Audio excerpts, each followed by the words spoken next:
Chapter 2 Wilbur. Fern loved Wilbur more than anything. She loved to stroke him, to feed him, to put him to bed. Every morning, as soon as she got up, she warmed his milk, tied his bib on, and held the bottle for him.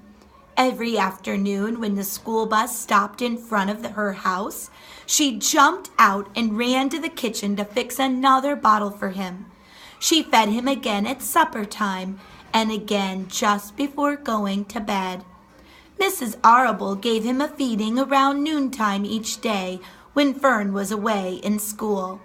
Wilbur loved his milk, and he was never happier than when Fern was warming up a bottle for him. He would stand and gaze up at her with adoring eyes. For the first few days of his life, Wilbur was allowed to live in a box near the stove in the kitchen. Then, when Mrs. Arable complained, he was moved to a bigger box in the woodshed. At 2 weeks of age, he was moved outdoors. It was apple blossom time, and the days were getting warmer.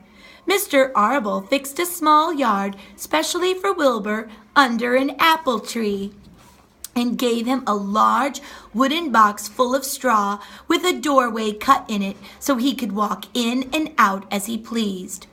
"Won't he be cold at night?" asked Fern. "No," said her father. "You watch and see what he does." Carrying a bottle of milk, Fern sat down under the apple tree inside the yard. Wilbur ran to her, and she held the bottle for him while he sucked. When he had finished the last drop, he grunted and walked sleepily into the box. Fern peered through the door. Wilbur was poking the straw with his snout. In a short time he had dug a tunnel in the straw. He crawled into the tunnel and disappeared from sight, completely covered with straw. Fern was enchanted. It relieved her mind to know that her baby would sleep covered up and would stay warm.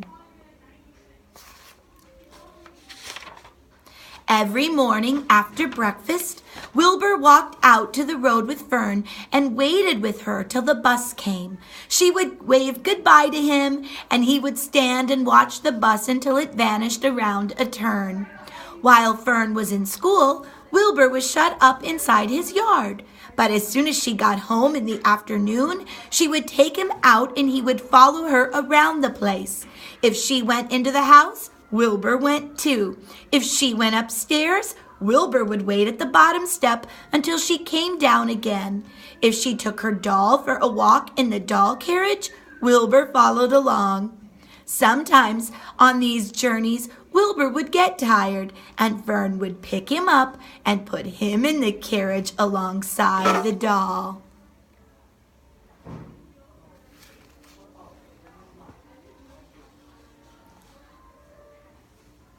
He liked this, and if he was very tired, he would close his eyes and go to sleep under the doll's blanket. He looked cute when his eyes were closed because his lashes were so long.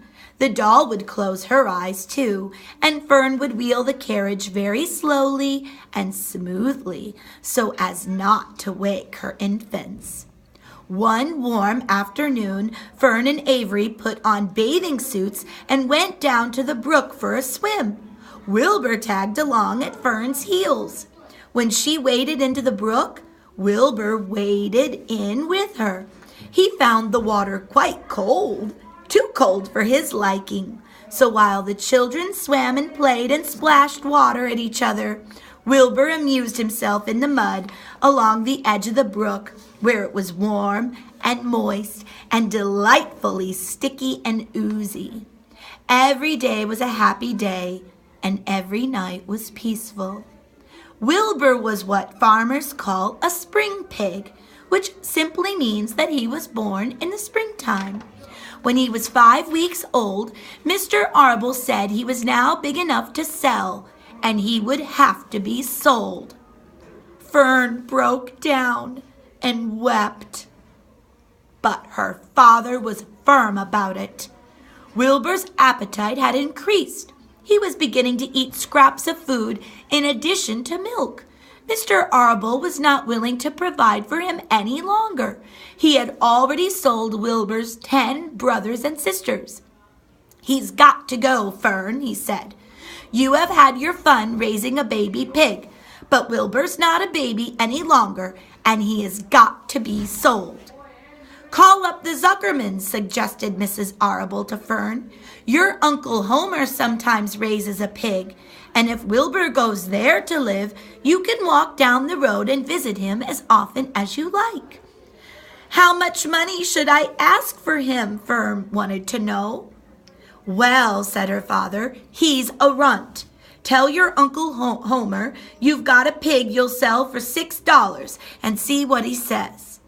It was soon arranged. Fern phoned and got her Aunt Edith and her Uncle Homer. And her Aunt Edith hollered for Uncle Homer. And Uncle Homer came in from the barn and talked to Fern. When he heard that the price was only $6, he said he would buy the pig. Next day, Wilbur was taken from his home under the apple tree and went to live in a manure pile in the cellar of Zuckerman's barn.